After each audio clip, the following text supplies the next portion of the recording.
राधे राधे मेरे प्यारे भाइयों बहनों माताओं व बंधुओं, संस्कार की बातें चैनल में आपका स्वागत है।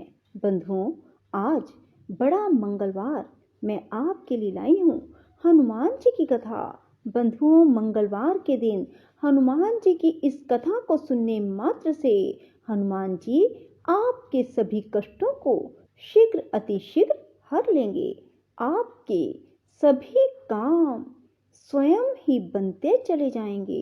बंधुओं, यदि आपने हमारे चैनल को अब तक सब्सक्राइब नहीं किया तो जरूर करें और बेल आइकन दबाना ना भूलें, ताकि आपको हमारी आने वाली सभी वीडियोस की जानकारी सबसे पहले हो सके।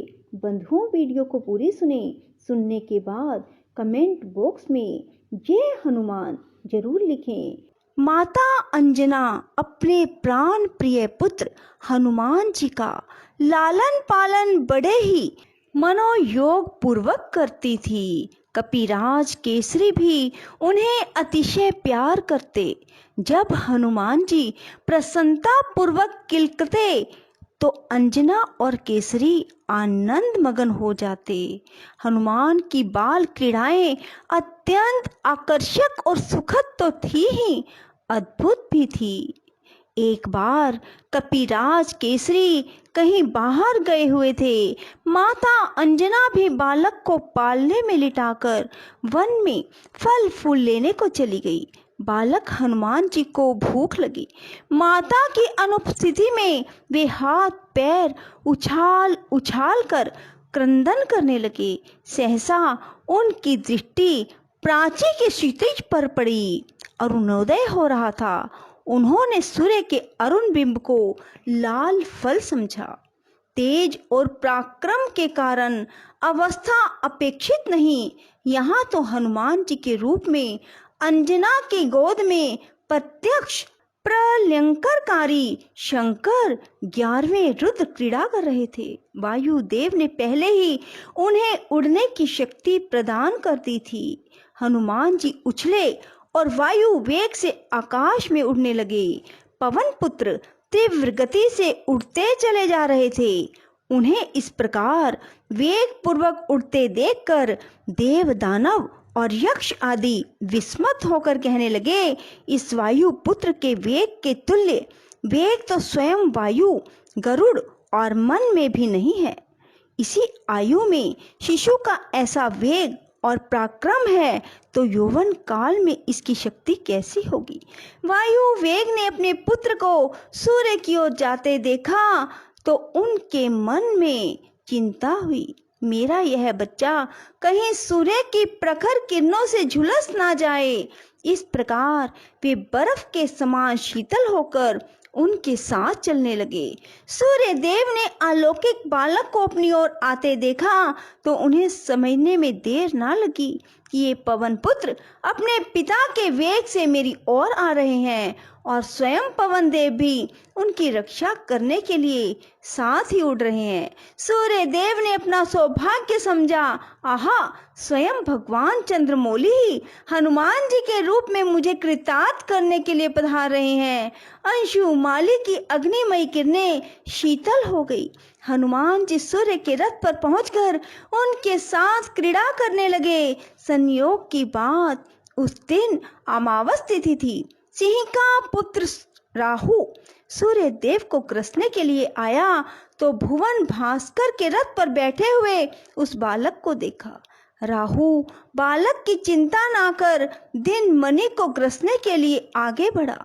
हनुमान जी ने उसे पकड़ लिया। उनकी वज्र मुष्टि में दबकर राहु छटपटाने लगा। वह किसी प्रकार प्राण बचाकर भागा। वह सीधा सुरपति इंद्र के समीप पहुंचा और उसने भौहें टेढ़ी कर क्रोध के साथ कहा, सुरेश्वर, मेरी क्षुधा का निवारण करने के लिए आपने मुझे सूर्य और चंद्र को साधन के रूप में प्रदान किया था, किंतु अब आपने यह अधिकार दूसरे किसी कारण से दे दिया। क्रुद्ध सिंह का पुत्र राहु को चकित करके वाणी सुनकर सुरेंद्र उसका मुंह देखने लगे। उसने आगे कहा, आज पर्व के समय मैं सूर्य को ग्रसने के लिए उनके समीप गया ही था कि वहां पहले से उपस्थित दूसरे राहु ने मुझे कसकर पकड़ लिया। किसी प्रकार अपनी जान बचाकर यहाँ आ पाया हूँ। नेत्रों में आंसू भरे क्रुद्ध राहु की वाणी सुनकर वासव चिंतित हो उठे। वे अपने सिंहासन से उठकर खड़े हो गए और ऐरावत पर बैठकर घटनास्थल की ओर चले। राहु उनके आगे आगे चला। शचीपति आश्चर्यचकित हो मन ही मन सोच रहे थे, तिमिरारी के समीप ऐसा कौन पराक्रमी पहुंच गया जिसके भय से सिंहिका के पुत्र को प्राण बचाकर भागना पड़ा। उधर राहु बड़े वेग से सूर्य की ओर दौड़ा। उसे देखते ही हनुमान जी को भूख की स्मृति हुई। वे राहु को सुंदर भक्ष्य समझकर उस पर टूट पड़े। सुरेश्वर बचाइए बचाइए चिल्लाता हुआ राहु इंद्र की ओर भागा। सुरेंद्र राहु की रक्षा के लिए दौड़े। राहु के बच निकलने पर हनुमान जी ने ऐरावत को देखा तो उसे सुंदर सुस्वादु खाद्य समझा। वे ऐरावत पर झपटे। उस समय हनुमान जी का स्वरूप प्रज्वलित अग्नि की भांति प्रकाशित और भयानक प्रतीत हो रहा था। इंद्र डर गए। अपनी रक्षा के लिए उन्होंने बालक पर वज्र से प्रहार किया। वह हनुमान जी की हनु ठुड्डी में लगा, जिससे उनकी हनु टूट गई और वे छटपटाते हुए पर्वत शिखर पर गिरकर मूर्छित हो गए। अपने प्राण प्रिय पुत्र को वज्र के आघात से छटपटाते देख वायुदेव इंद्र पर अत्यंत कुपित हुए। शक्तिशाली वायुदेव ने अपनी गति रोक दी। वे अपने पुत्र को अंक में लेकर पर्वत की गुफा में प्रविष्ट हो गए। फिर तो त्रिभुवन के समस्त प्राणियों में श्वास आदि का संचार रुक गया। उनके अंग प्रत्यंगों के चोट टूटने लगे और वे सब के सब सूखे काठ की तरह अवसन हो गए। उनके सारे धर्म कर्म रुक गए। प्राण संकट से भयभीत इंद्र, देव, गंधर्व, असुर, नाग, गुहक आदि जीवन रक्षा के लिए ब्रह्मा जी के पास दौड़े। ब्रह्मा जी सबको साथ लेकर उस गिरी गुहा में पहुंचे, जहां पवन देव अपने पुत्र को अंक में लेकर वक्ष से सटाए दुख अतिरेक से आंसू बहा रहे थे।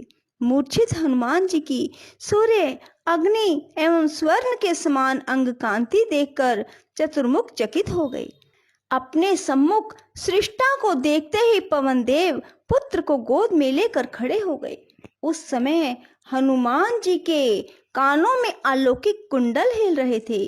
उनके मस्तक पर मुकुट, गले में हार, दिव्य अंगों पर स्वर्ण के आभूषण सुशोभित थे। पवन देवता विधाता के चरणों पर गिर पड़े। चतुरानन ने अपने हाथों से अत्यंत स्नेहपूर्वक पवन देव को उठाया और उनके पुत्र के अंगों पर अपना कर कमल फेरने लगे। कमल योनि के कर स्पर्श से पवन पुत्र हनुमान जी की मूर्छा दूर हो गई। वे उठकर बैठ गए।